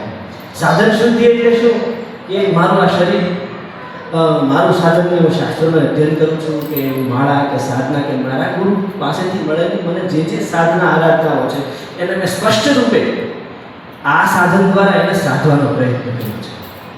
અને આ સાધન, પેલી સાધના અને જે સાધ્ય મને મારા સદગુરુની આંખ મને જે બતાવે છે તારું સાધ્ય આ છે કે તું પરમ સત્યના સાથે તદાકાર થયેલું તારું અસ્તિત્વ છે, તું બિલકુલ જીવ માત્ર નથી, તું તો બ્રહ્મ માત્ર છો, એ મારું સાધ્ય છે. આની જાગૃતિ કેટલી આપણા ચિત્તમાં? જો નથી તો આપણે છે ને આધ્યાત્મિક સારી વાત કરીએ ને આધ્યાત્મિક કહેવાય. તો ભિખારી પેલા પર બેઠા રામ રામ આપણે કરતા જાજુ કહેતા હશે નહીં? ભિખારી જે ભીખ માંગે છે તો એને આપણે કાંઈ મહાન કહેતા નથી. કેમ? કે રામનું નામ કે ખરાબ છે, હલકું છે? તો કે નહીં, રામનું નામ તો કેવું પવિત્ર છે, તો કેમ મહાન થવાતું નથી? તો કે માલપાનું જે અજ્ઞાનરૂપી અંધારું છે, માલપાની જે ઈચ્છાઓ વાસનાઓ છે એ એની અંદર જ્ઞાનને ઉદ્દીપ્ત થવા દેતું નથી, એટલે એનામાં મહાનતાના શિખરો ખુલતા નથી. નામ આપણને ચોક્કસ મહાન બનાવે, પણ નામની પાછળનો આપણો ભાવ પરિશુદ્ધ થાય તો. અને ભાવ ક્યારે પરિશુદ્ધ થાય? કે આપણને જ્ઞાનના ગુણ ખીલે તો, નહીં તો નહીં. ખાલી માણસને આમ માની લીધું, જોઈ લીધું, એને ટીલા ટપકા કરી દીધા ને મારી જેમાં કપડા જટા કરી લીધું એટલે આધ્યાત્મિક નહીં. એ અધ્યાત્મ નથી. અધ્યાત્મ આપણી ભીતરી અવસ્થા છે કે આપણે ભીતરથી કેટલા ડાયા માણસ છીએ, ભીતરથી આપણે કેટલા સંવેદનશીલ માણસ છીએ, ભીતરથી આપણે કેટલા કરુણાવાન કે દયાવાન માણસ છીએ, એની ઉપરથી આપણે મૂલ્યાંકન થાય છે. મેં કે તમે મેં તો ઘણાય જોયું કેવું પછી આ તો આવી આપણે વાત ન કરવી જોઈએ, પણ કેટલાય સમયથી ભગવાનની સેવા પૂજા કરતા હોય પણ એની વસ્તુને અડાઈ હોય તો એ ભૂકા કાઢી નથી. એટલે આપણને એમ કે આમ કેમ થાય એમ? હા, એની મર્યાદા છે, આપણને નથી ખબર કદાચ, આપણે અજાણ હોઈએ એમાં. પણ મને તો એ વિચાર નાનો લાગે. પછી શાસ્ત્રોમાં હાથો કીધો હોય તો મને તો એ વિચાર નાનો લાગે કે જેની સેવા પૂજા કરીએ, જેની ભજન કરીએ ને એનાથી આપણું જો હૃદય વિકસિત ન થાય તો આપણી સેવા પૂજા કંઈ પછી છોકરાના રમત જેવી વાત છે ને. છોકરાને આપણે રમત લઈને જોવા મળે, આવી જતો દાંત કટવા મળે, એટલે કે જે છોકર બુદ્ધિના ખેલ કહેવાય. હવે આપણે આમ નાના નથી રહ્યા, મને એવું લાગે છે. આપણી પાસે અત્યારે ઇન્ટરનેટ છે, એટલા બધા શાસ્ત્રો છે આપણી પાસે. જ્યારે જોવો ત્યારે જે બાપુને ખીચામાંથી કાઢીને આમ દબાવો એટલે બાપુ ડેન્જર ભાગવા માટે શરૂ થઈ જાય. તમે જુઓ તો ખરા, ગીતાના રેકોર્ડિંગ છે, કેવા કેવા મહાપુરુષોની વાતો આપણે સામે અને જ્યારે જોઈ ત્યારે અને બીજી વાર સાંભળ્યું તો કાપીને પાછું જોવાનું, એનો સંભળાઈ ગયો તો કાપીને આગળ વધી જવાનું. કેવું આપણી પાસે ભગવાન પ્રગટ થઈ ગયો. એટલે હવે આપણે એમ નાના નથી રહ્યા એમ. તો આપણા શાસ્ત્રોના અધ્યયન ધીમે ધીમે પછી હું સત્સંગ કરું ને તમારે પછી એમ નહીં કેવું કે આ બધાને નહીં સમજાય. તમે તમારથી એકથી શરૂઆત કરો. હા, એમ થાય કે આ તો અઘરું છે ને આમાં ઝાઝા માણસો બાપુ તમારા નહીં ભેગા થાય. ઝાઝા માણસોનો સવાલ જ નથી. મને એમ થાય કે 15-20 જણા સમજાય એટલે મને એમ થાય આપણે પાંચ તો થઈ જાય કે ભાઈ આપણે આચા ખોટા છે, શાસ્ત્ર આચા ખોટાનું કેમ આપે. એટલે એવું મને પછી બહુ ન બીવડાવું કે માણસો પછી આમાં ભયા જશે ને આમાં એને ભક્તિ જાગી જ જશે ને સાચું સમજે એને ભક્તિ જાગી જ જાય. શબરીબાઈ હોય કે કર્માબાઈ હોય કે કોઈ પણ જે અન્ય કોઈ સામાન્ય ઓલામાંથી ગોરા કુંભારની માટલા ખોદવાનું હોય કે જનાબાઈને પેલા સાણ જોવો તો ખરા તમે, જના પેલા સાણા થાપે, સાણા સૂચે એમાં એમ સાણા વિઠ્ઠલ વિઠ્ઠલ બોલે એટલે ભક્તિ જ્ઞાન આવતા પ્રગટ થઈ જ જાય છે. એટલે આપણે એક તો સદગુરુ તમે જાતે અધ્યયન કરજો અને હું એને વિડીયો દ્વારા સમજાવવાનો પ્રયત્ન કરીશ. અને ક્યાં સુધી સમજવાનું છે કે હું તમને એક ઘટના કહું એમાંથી તમારે મને 6 મૂલ્યો આમ પ્રગટ કરી કહેવાના છે. એમાં ઓકે આ મૂલ્ય છે, આ અભૌતિક મૂલ્ય, આ ભૌતિક મૂલ્ય, એમાં ઉત્પાદક મૂલ્ય, આમ કરીએ તો એમાં ઉત્પાદક મૂલ્યમાં જવાય, આમ કરીએ તો એમાં અનુત્પાદકમાં જતું રહે. જે અંતર્બાહ્ય મૂલ્ય તમે મને થોડું સ્પષ્ટ કરીને કહેજો તો મને એમ લાગે છે કે આપણે આજે 1.5 વર્ષથી આ 13નો સત્સંગ શરૂ કર્યો છે કે અવારનવાર બીજી કોઈ પણ અન્ય જગ્યાએ સત્સંગ કરતા હોઈએ છીએ કે બાપુ તો હવે નથી આમ ઓછા બહાર નીકળે, અહીંયા નથી આવતા ને મને મોકલે છે ત્યારે એ સત્સંગ કરે છે. તો બાપુનું કહેવાનું એવું જ છે કે થોડાકમાં તો થોડાકમાં કાંઈક ઉગે એવું આપણે થાય તો વધારે સારું. નહીંતર મને તો સ્પષ્ટપણે કહેતા લાંબા વાળે થાકી જાય બહુ દોડવાનું તો રહેવા દે એમ. એટલે બધા એ મહાપુરુષોની વાર્તા એવી જ હોય કે અંતે થાકી જવાય ને કંઈ મૂકે નહીં, એ બધી ઇન્વેસ્ટ કરેલું બધું વ્યર્થ જાય. એટલે જો કે સત્સંગ પોતાના માટે તો ક્યારેય વેસ્ટ ન જાય, પણ આના માટે તમે સાધના, બીજું આનું અધ્યયન અને એનું સૂક્ષ્મ ચિંતન બનાવે. અને હું એવું ઈચ્છું છું કે મારા સેવક કોઈ હોય કે ન હોય, આશ્રમના સેવક કોઈ હોય કે ન હોય, પણ તમે 2 જણાએ ભેગા બેસીને આ સત્સંગ સાંભળ્યો છે તો તમે એની આપસમાં ચર્ચા તો કરી શકો. એના માટે કંઈ મારા નામ તમારા ચકવું એવું જરૂરી નથી. સત્સંગ આપણા હૃદયમાં સ્થાપિત હોય એટલે મેં પહેલાં જ વિચાર મૂક્યો કે શાસ્ત્રોમાંથી મળેલો વિચાર જો પૃથ્વી પોતાના ગર્ભમાં એટલે કે માણસ પોતાના અંતસ્કરણમાં એને સમાવે, એને ગર્ભમાં ગર્ભિત કરે અને પછી તપસ્યા દ્વારા એને તપાવે, ભાવથી ભક્તિથી એને ભીનું કરે અને અસ્તિત્વના વાતાવરણ જે શાસ્ત્રો છે તે આપણી હવા છે, આપણા પરમાણુ છે, તે વિચારને જો આપણે ઉગાડીએ તો આપણામાં જ્ઞાનની કાંઈક સાર્થકતા ખુલે. નહીંતર તો શાસ્ત્રો 3 રીતે કામ કરે જ છે. એક ઔષધિના રૂપમાં એટલે કે માંદો પડે એની દવા શાસ્ત્રો જ છે, માંદો પડે એની દવા શાસ્ત્રો જ છે. પછી માંદા ન પડે એની દવા શાસ્ત્રો જ છે, માંદા ન પડે અને બિલકુલ જેને માંદું પડવાનું થતું જ નથી એની દવા શાસ્ત્રો જ છે. એટલે આપણે કેવા મૂલ્ય સાથે શાસ્ત્રોનું અધ્યયન કરીએ છીએ એ મહત્વનું છે મોટે ભાગે. અને આ અત્યારનો કાળ છે કે એટલો બધો આમ ગતિશીલ છે. પિયુષભાઈને હું ધંધો કરતા જોઉં એટલે મને એમ થાય કે હું 2 ફટા મારી આવું, એવું આપણું અત્યારે મનસ્થિતિ થઈ ગઈ છે. એટલું દોડે છે કે એમાં કંઈક મજા છે અને હું થોડુંક દોડીને એમાં હું મેળવી. એટલે આ આપણી મનની સ્થિતિઓ છે, પણ એમાં ઘટે છે શું તો કે અધ્યાત્મ. એટલે એ અધ્યાત્મના ઉપાર્જન માટે આવા શાસ્ત્રોનું અધ્યયન આપણે આપણાથી શરૂ કરવાનું છે. પછી તમે એમ કહો કે મને આ ન સમજાય તો એ નહીં સમજાણું એના જવાબ હશે, પણ હાવ અધ્યયન જ ન કર્યું એના જવાબ નહીં. એટલે પહેલું માધ્યમ છે કે આ સત્સંગ એટલે કે શાસ્ત્રોમાં આપણે ડીપ ઉતરવું છે. અને બાકી મેં તમને બધાને ખુલ્લીને કીધું છે કે માળા કે બેરખો મારી પાસેથી કે આ સુરતના કોઈ પણ પાસેથી આપને મળી રહે છે. હવે એ બેરખો ને માળા છે ને એ સતત આપણી સામે રહેશે, આપણા હાથમાં રહેશે કે આપણા ગળામાં રહેશે. અને હાથમાં કે ગળામાં હશે ને આપણે એને ફેરવશું એટલે આપણા હૃદયમાં રહેશે. અને આપણા હૃદયમાં એ માળાનું સ્મરણ રહેશે એટલે કે નામ જપ રહેશે, ઈશ્વરની સ્મૃતિ રહેશે. એટલે મારી પાસે આપણને ડાયું થવાનો વિચાર આવે છે. અને ડાયું થવાનો વિચાર આવ્યો ને ત્યાંથી અધ્યાત્મની શરૂઆત. મને એટલી બધી ખબર પડે છે એ અધ્યાત્મ નથી. ડાયું થવાનો વિચાર આવ્યો, નમ્ર બનવાનો વિચાર આવ્યો નહીં અધ્યાત્મ. એટલે કે આ માળાના માધ્યમથી કે આ નામના માધ્યમથી આપણે આ અધ્યાત્મને સતત જાગૃત રાખવાનું છે. એટલા માટે આપણે એવા નિયમો લઈએ માળાના કે સ્મરણના કે ધ્યાનના કે બેરખાના, કે આપણે ઓફિસમાં હોઈએ, કામ ધંધે હોઈએ, કોઈ પણ જગ્યાએ હોઈએ તો આપણે શરમ વગર, એટલે આમ શરમ ન લાગવી જોઈએ ઈશ્વરનું નામ જપવામાં. કે લોકો શું કહે છે કે હગાવાળાનું જવું છે તો માને શું કહે છે, એને જે કહેવું એ કહે, પણ આપણે ફ્રી બેઠા હોઈએ અને અથવા તો કંઈ નબળી વાત શરૂ થઈ જાય, થોડીક નિંદાની વાત શરૂ થઈ જાય એટલે આપણે હાથમાંથી આ બે કાઢી, ગળામાં માળા હોય તો માળા કાઢી, આપણી જોડીમાં માળા હોય તો માળા કાઢી. એટલે એવું આપણે શરૂ કરીએ અને રાખીએ તો અધ્યાત્મનો ભૂગાવો આવશે. નકર તો હું સત્સંગ કર્યા કરું, તમે સાંભળ્યા કરો. અને આપણે સૌ કે સારું જ છે, પણ બધા એવું કરતા રહે છે, પણ એમાંથી મન નથી લાગતું કે પાયો મજબૂત થશે. એમનામાં તો સમય કાપવાની વાત છે. પછી આપણે ખાલી કહેવાનું કે અમે તો ભગવાનની ભેગા રમ્યા હતા, નથી આપણે કહેતા, એટલે અમે તો બાપુની ભેગા જ બેઠા, પણ ભેગા બેઠા પણ આમાં કાંઈ આપણા રસકરમાં તો ફેર ન પડે તો અધ્યાત્મ ઉગશે નહીં. એટલા માટે મહત્વનો પાયો છે સાધના. અને હું કહું છું તમે કરો તમે મહાન થશો એવું નથી. સાધના એવી વસ્તુ છે જે પોતાના સાધ્યને જે સાધન દ્વારા સાધે એ વ્યક્તિમાં મહાનતા એમનો પ્રગટ થવા લાગે છે. મહાનતા કોઈને આપવાનો ગુણ નથી, મહાનતા છે તે પોતાની ભીતર પ્રગટ કરવાનો ગુણ છે. એ પછી રઘુભાઈ મારી જોડે રહેતો હોય તો રઘુભાઈને એમ થાય કે આપણે સાધનાની જરૂર નહીં, આપણે બાપુ ભેગા છે, તો એ રઘુભાઈની સમજવાની મિસ્ટેક છે. હું મોટા બાપુ ભેગો રહેતો હોઉં એટલે મને એમ થાય કે આપણે તો શું વાંધો છે, આપણે તો બાપુ ભેગા રહીએ એટલે આપણે સાધનાની જરૂર નહીં, અધ્યાયની જરૂર નહીં, તો એ મારી સમજવાની ભૂલ છે. એવું સમજી લેવાથી મારી પાસે જે ગુણોને ઉપાર્જન કરવાનું છે થવાનું નથી. માલથી દયા અને કરુણા જાતું કરવાનો જે ભાવ પ્રગટ કરવાનો છે તે થવાનું નથી.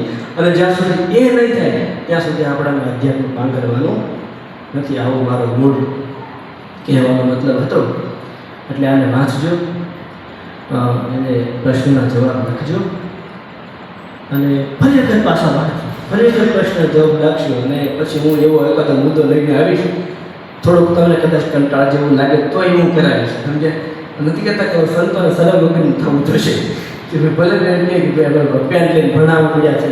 અને મને કાંઈ બહુ નવું ન લાગે, કારણ કે વિવેકાનંદજી જ્યારે ભારતમાંથી અમેરિકા ગયા તો એને તો ત્યાં જઈને ભણાવવાનું શરૂ કર્યું હતું. આપણા શાસ્ત્રોને ભણાવ્યા બોર્ડમાં. ત્યારે આપણને એમ થાય કે આપણે કંઈ બહુ આની એના લેવલે તો હું જીવ્યો નથી, તો પૈસા માગીને ભણતા લાવો પૈસા જોઈએ, બોલો કેટલી એની મારી મહંત કરી છું, પૈસા લાવો. આ ભણાવું એમને નથી, આ જ્ઞાન એમને નહીં મળે. અને એ પૈસા હું ભારતમાં મોકલીશ અને એની ગરીબી હું મારાથી જેટલી થાય કે હું ભારતની ગરીબી કાંઈ એવું મહાન કંઈ નથી, પણ મારાથી 2 રૂપિયાનું થાય તો હું 2 રૂપિયા કરીશ. એટલે એને ભણાવીને ત્યાંથી પૈસા માંગીને લઈને કોકનામાં નોકરી કરી. હા, કોકની બોલમાં એ રાખીએ, બધા મોટા મોટા માણસો હોય યાર બેસાડા રાખીને મહિનાના બોલે કે અઠવાડિયાના બોલે, એમાં એક દિવસમાં 3, 4 કે 5 પ્રવચન કરે. અને એ લોકો શનિ રવિ સિવાય સાંભળતા નથી. પછી 5 દિવસ આને એમનું બેસવાનું, બીજી રાતે કે બીજા દિવસે બીજા લોકોને શોધવાના. શનિ રવિના 2 દિનના જ ક્લાસ હોય, એને 6-7 ક્લાસ લઈ, સવારનો 10 વાગ્યાનો, બપોરનો, દોઢાનો, રાત સુધી ક્લાસ લઈ. એમ કરીને પૈસા વ્યક્તિ ભારત સુધી મોકલ્યા. એટલે કે એને જ્ઞાન, પૈસા તો બીજા નંબરની વાત છે, પણ એણે જ્ઞાન આવી રીતે આપવાનો પ્રયત્ન કર્યો છે. અને મોટાભાગે આપણા ઋષિ મુનિઓ જ આપણા ખરા શિક્ષકો કે આપણા ગુરુજનો છે એ હતા. એટલે હું તમારી સામે આવો એકવાર મુદ્દો પ્રગટ લઈને આવીશ. એમાંથી મને 15-20 જણા, જોકે તમે બધાએ પાક નીકળશો એવું મને લાગે જ છે. તો આ 6 મૂલ્ય તમારે મને આમ એમ કે થાવ તમે ઊભા ભાઈ, આ રોટલી કરે છે એમાંના તમે 6 મૂલ્ય મને બહાર પ્રગટ કરીને આપો. આ માણસ વાંચે છે એમાંના મને તમે કયા મૂલ્યોમાં કામ કરે છે, આ ભાઈ તબલા વગાડે છે એમાં એના કયા મૂલ્યો છે એ તમારે મને આમ થોડી કહેવાનું છો. પાછા એમ મને કાલે ખીજાવાનું કીધું છે, દર્શક નથી આવ્યો નથી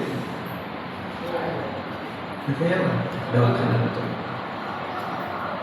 એટલે એને મને એમ કીધું છે બાપુ હવે તમે ન કરી તો ખીજાતા આવડતો નથી, એ તમે થોડું શીખવાડી દેજો, પણ આ કરવાનું છે આપણે સૌ, બરાબર.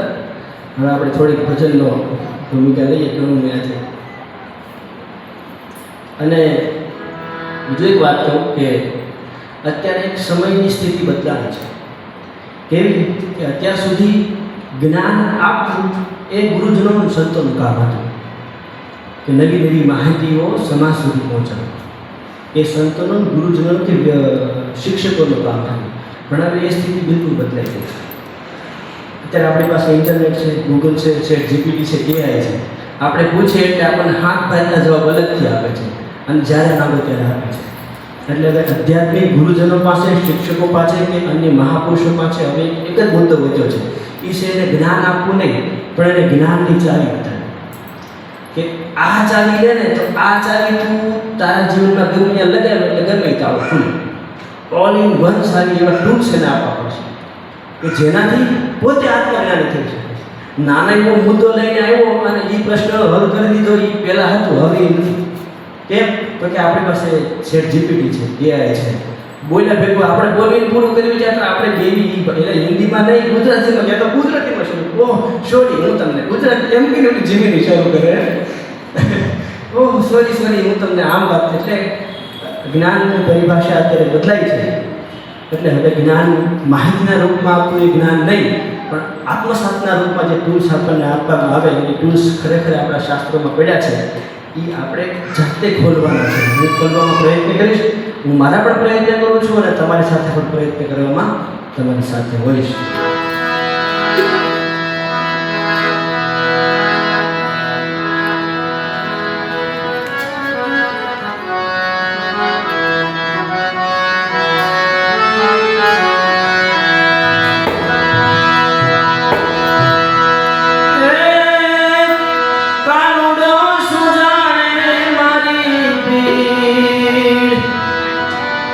મીરાબાઈનું પદ છે, કાનુડો સુજાણે મારી પીર, એ બેની અમે બાળક વારા રે, કાનુડો સુજાણે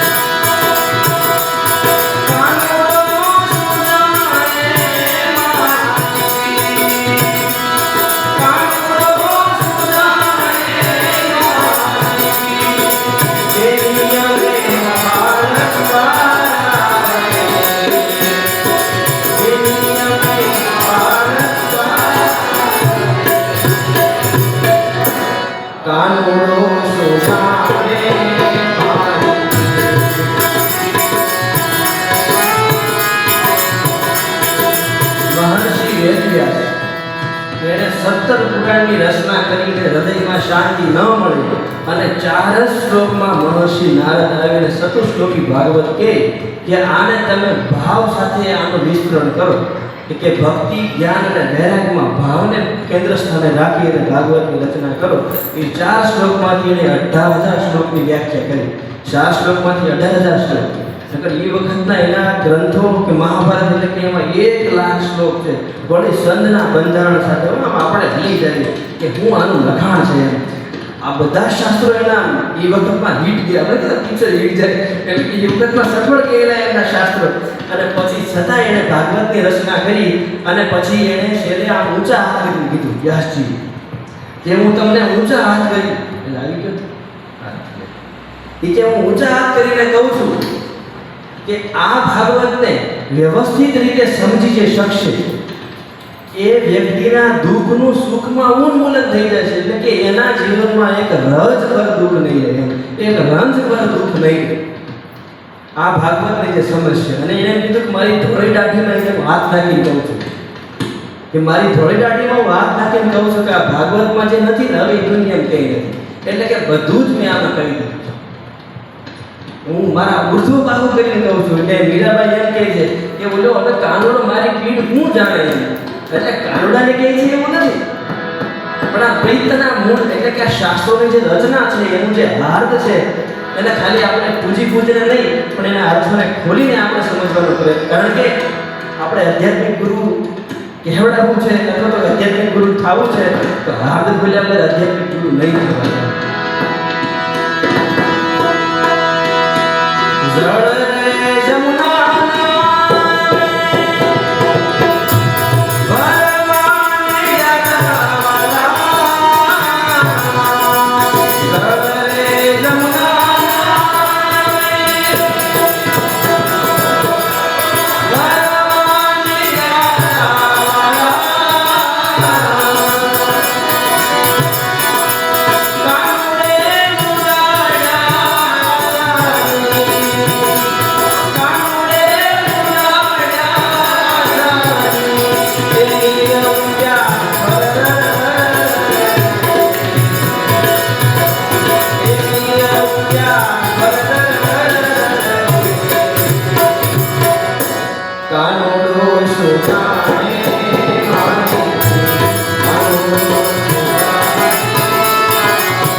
ભાગ્યા કાનુડો સુધારે દુતારો સુધારે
મીરાબાઈનું પદ છે આનું તમે સંત બંધારણ જુઓ ને તો એક એક અક્ષરનું તમે આપણે પાગલ થઈ જાય કે આ માણસ કેમ લખતા હશે એને સાંભળવાથી આપણા હૃદયમાં અંતરની અંદર રહેલી જે ઉર્મિઓ છે એ સાધના વગર એને જાગૃત કરી દેવાની ક્ષમતા આ પદોમાં છે એ વાંસળી વગાડી ભાગ્યા ઢોર ભાગ્યા હર લઈ બંધારણ જવું એ ઢોર ભાગ્યા હર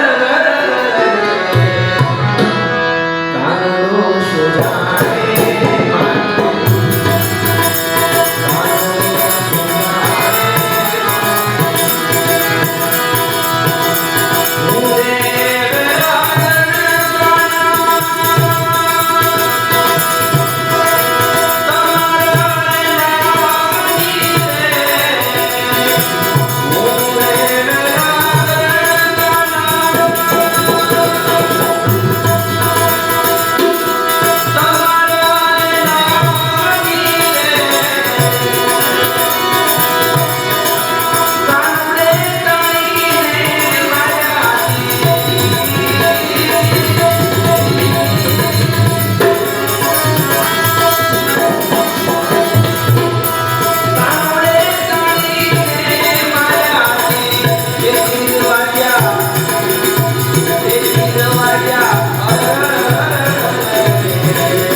झुम बाजे उगया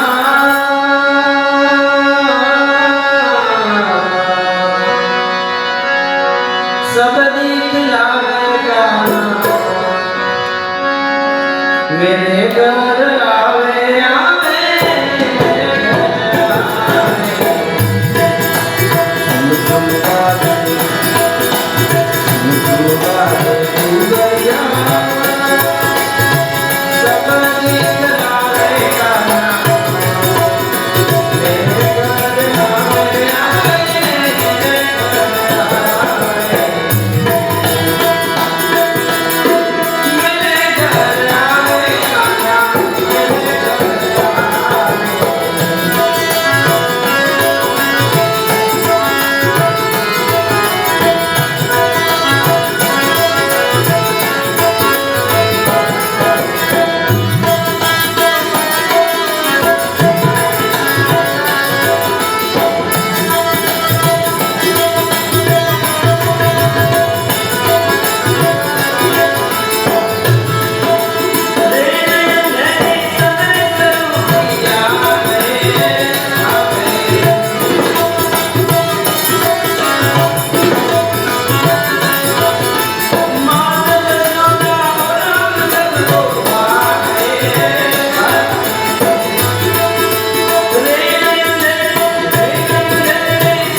ये बंसी बजाएगा ना ये नयन नसाते आए मेरे घर आए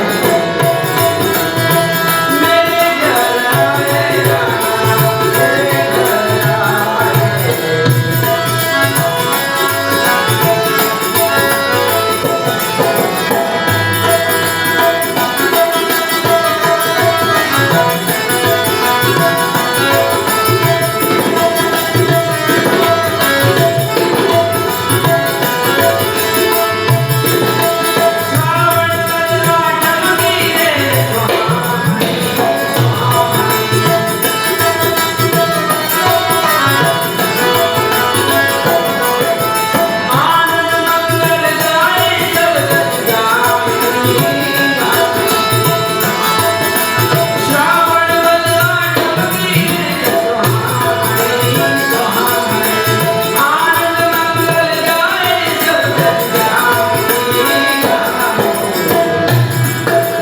झरमर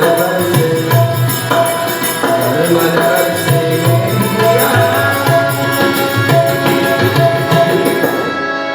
ये मुखमल गाएगा ना भाग्य जगाते आए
ઘર આયે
सुना है मधुबन सुना सुना है यमुना घाट रे सुनी फिरे सबर का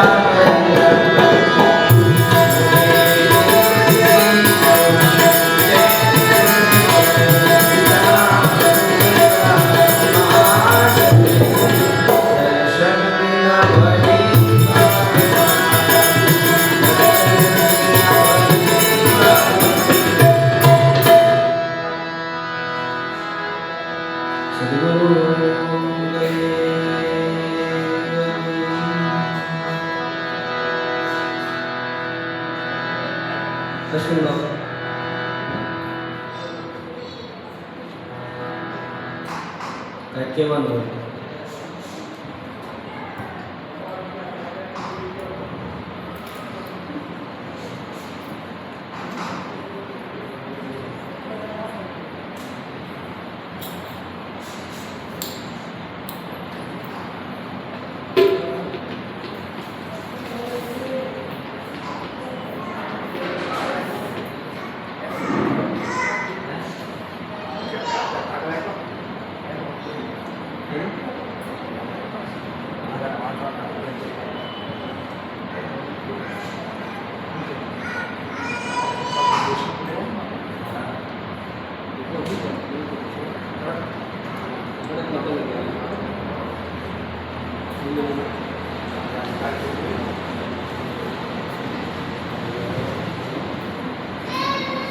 આજે બધાને બાપુએ આ કાગળ આપ્યા. હવે બાપુનો જે ઉદ્દેશ છે હું તમને કહું, આ દરેકે બની શકે તો રોજ આનો અભ્યાસ કરજો, વાંચજો. વાંચીને તમારે મનન ચિંતન કરવાનું છે. વાંચતા વાંચતા તમને જે કાંઈ પ્રશ્ન થાય એ તમારે લખતા જવાના છે. જો આધ્યાત્મિકમાં આપણે આગળ વધવું છે, આપણી જે ઈચ્છા છે એ પ્રમાણે આપણે પોતાનું અંદર જાગૃત કરવું છે, તો આનું અધ્યયન કરવાનું છે. અને એટલા માટે આ કાગળ છપાવીને આપવામાં આવ્યા છે કે આ બાપુ સત્સંગ તરીકે તમને અહીંયા જો કેમેરો મૂકીને બતાવવાની વાત હતી એનાથી જલ્દી સમજાય એવું નથી. કાલે એની ટ્રાય મારી ગઈ અને એનું તારણ એવું આવ્યું કે પહેલાં બધાએ આ કાગળ વાંચી અને રોજ જ્યાં સુધી બાપુ બીજો સત્સંગનું આયોજન ન કરે ત્યાં સુધી આ બધાએ રોજ એનો અભ્યાસ કરવાનો, વાંચવાનો. અને વાંચીને જે તમને પ્રશ્ન ઉદ્ભવે એ તમારે દરેક વ્યક્તિગત લખતા જવાના. અને લખીને જ્યારે તમે વાંચશો તો પ્રશ્ન થાય, વાંચ્યા વગર પ્રશ્ન નહીં થવાનો. અને ચિંતન કરશો તો પ્રશ્ન થાય. અને એ પ્રશ્ન જે થાય પછી બાપુ પાસે એના આપણે ઉત્તર દેવા. એટલે આ દરેક બને ત્યાં સુધી આ વાંચજો, કરો. એમ તરત સમજાય નહીં, કારણ કે થોડુંક સૂક્ષ્મથી બાપુ લીધું છે, ડીપમાં છે, પાયો મજબૂત. આ આપણા માટે એણે આ કેટલા મહિનાની સાધના છે એ આપણે ડાયરેક્ટ આપવા માંગે છે. અને જો ડાયરેક્ટ આપણે જોતી હોય તો થોડોક આપણે અભ્યાસ કરવો પડશે ને, થોડોક વાંચીને મગજમાં ઉતારવું પડશે ને. એટલે બને ત્યાં સુધી બીજું સત્સંગનું આયોજન ન થાય ત્યાં સુધી આનું પૂરેપૂરું તમે અધ્યયન કર્યો. બધાને દરેકને પ્રશ્ન થાય, દરેક વ્યક્તિગત પ્રશ્ન અલગથી લખજો અને પછી બાપુ એનું નિરાકરણ કરશે. પણ જે હેતુથી આને આ ચાલુ કર્યું છે હજી આમાં તો ઘણું છે, આ તો શરૂઆત છે. શરૂઆતમાં આપણે અટવાઈ નહીં, એટલા માટે આ બધાને પેમ્પલેટ આપવામાં આવ્યા છે. બરાબર.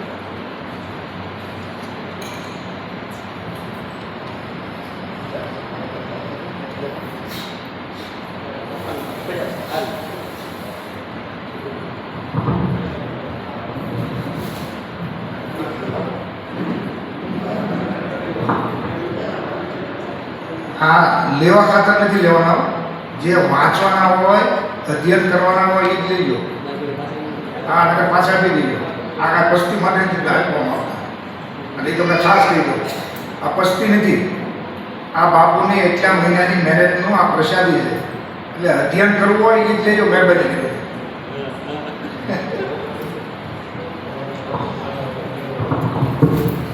એટલે બાકી હોય એમાં કહેજો. અને તમે બધા સમજો છો અને તમે સમજો છો એટલા માટે, તમે હજી વિશેષ સમજો એટલા માટે. બાકી તો તમે બધા ડાયા કેવા છો, તમે મને 2 કલાક સાંભળો એટલે તમે કોઈ સાંભળો એવા ક્યાં છો, એટલે સાંભળો એટલે કેટલા તમે ડાયા છો. ડાયા હોય એની ઉપર આપણે બીજી વસ્તુ ને ડાયો દીકરો હોય ને બાપ વધારે થોડુંક પ્રેશર કરે વધારે ખીચાય એટલા માટે કે એને થોડાક વધારે હજી મહાનતા તરફ લઈ જવા.